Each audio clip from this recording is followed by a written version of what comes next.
Hello. So today you're going on a virtual field trip to a volcano here in the United States of America, along with me. So without further ado, see if I can do this.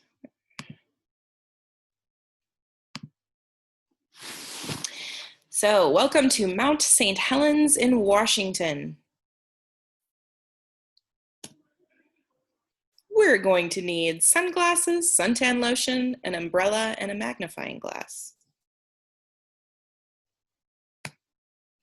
Before we climb, we must check in with Mount St. Helens Visitor Center and learn about volcanoes 101.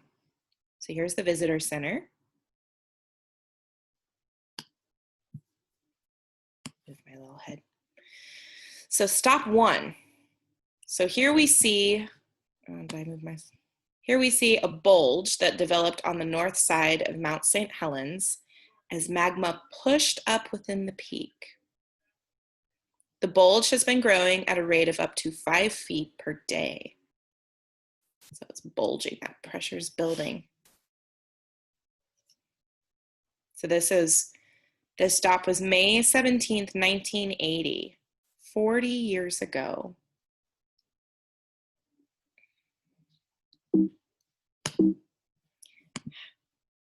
Here's the bulge.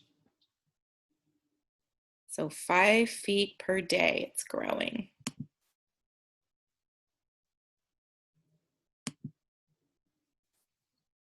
So here we can see a diagram of magma, the magma chamber. Magma is that molten rock that is formed within the Earth's crust. And the vents are where the magma comes out. So here's another picture, May 17th, 1980, Mount St. Helens.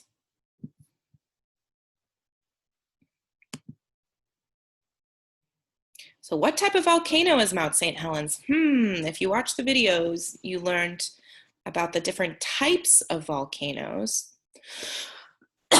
Excuse me.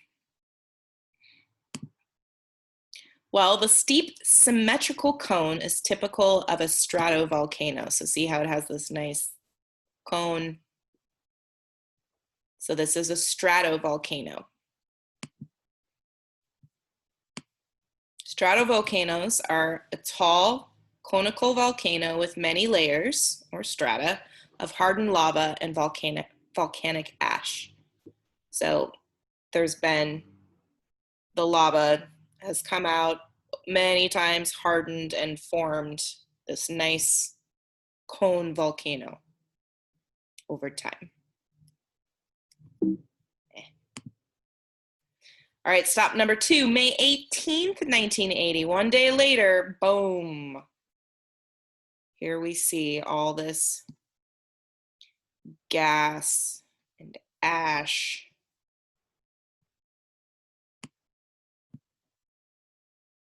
We better take cover.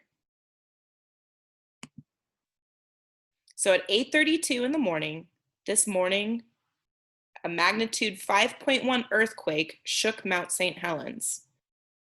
We didn't talk too much about earthquakes, but a lot of times earthquakes and volcanoes go hand in hand. The earth will shake, get all that stuff riled up, pressure build up, and there you go. The once bulge and surrounding area slid away in a gigantic rock slide and debris avalanche, releasing pressure.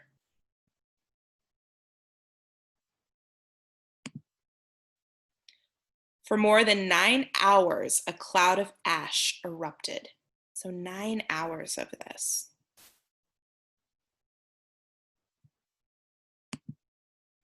Stop number 3, May 21st, 1980. The massive ash cloud grew to 80,000 feet in 15 minutes and reached the East Coast in 3 days. That's a lot of ash. So it's good we have our umbrella.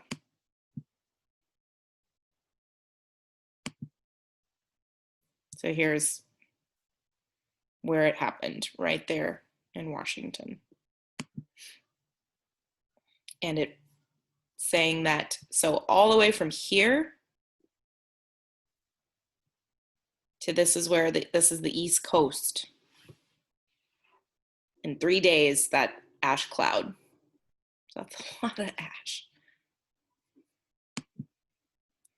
Stop number 4, August 7th, 1980. So during the eruption, at least 17 separate pyroclastic flows descended the slopes of Mount St. Helens. Pyroclastic flows typically move at speeds of over 60 miles per hour and reach temperatures of over 800 degrees Fahrenheit.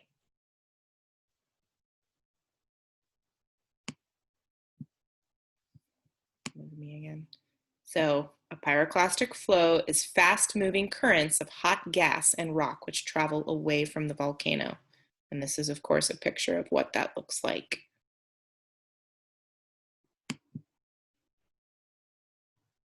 And there it is on a diagram.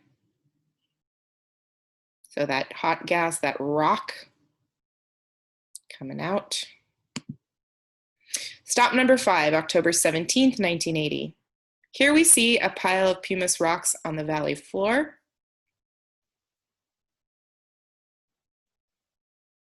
That's a lot. So where did this pile of pumice rocks come from? These igneous rocks are located at the toe of a pyroclastic flow. Cooled pumice is the primary component of the flows. So it cools. Something else we didn't get too much into, if you want to learn more about the rock cycle. All right, stop number 5, October 17th, 1980. We've got our magnifying glass. Oops, I need to move myself again. Igneous rocks are formed when lava cooled quickly above ground. You can see where little pockets of air had been. This rock is so light that many pumice rocks will actually float in water. It's one of the few rocks that will float. But that's because they have these air pockets. Stop number 6, October 24th, 1980. Slopes of Smith Creek Valley, east of Mount St. Helens, where a forest once stood. Trees blown down by the May 18th, 1980 lateral blast. So look at all those trees. So you can see like down here, they circled people just to show you the scale. It's a lot of trees down. So enough timber to build 150,000 homes. That's how many trees were blown down.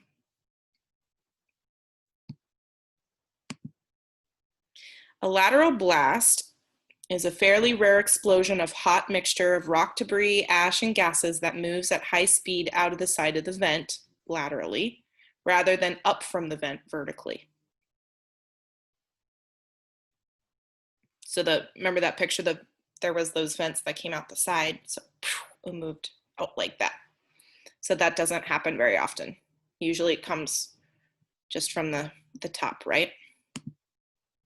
And that's that. So that explosion in Mount St. Helens was the biggest volcanic explosion. So if you want to research more about it, but there were some pictures and hopefully you learned a little bit more about volcanoes. And if you want to go back and watch, there's a video in the Padlet about the different kinds of volcanoes. So we know that Mount St. Helens is a stratovolcano, but there's other kinds. And I encourage you, if you want to like research more about volcanoes, there's the Ring of Fire. Find out where these volcanoes are located, what volcanoes are active, what volcanoes are dormant. You want to learn more about underwater volcanoes, sky's the limit. So have fun and enjoy your Friday, and I'll see you next time.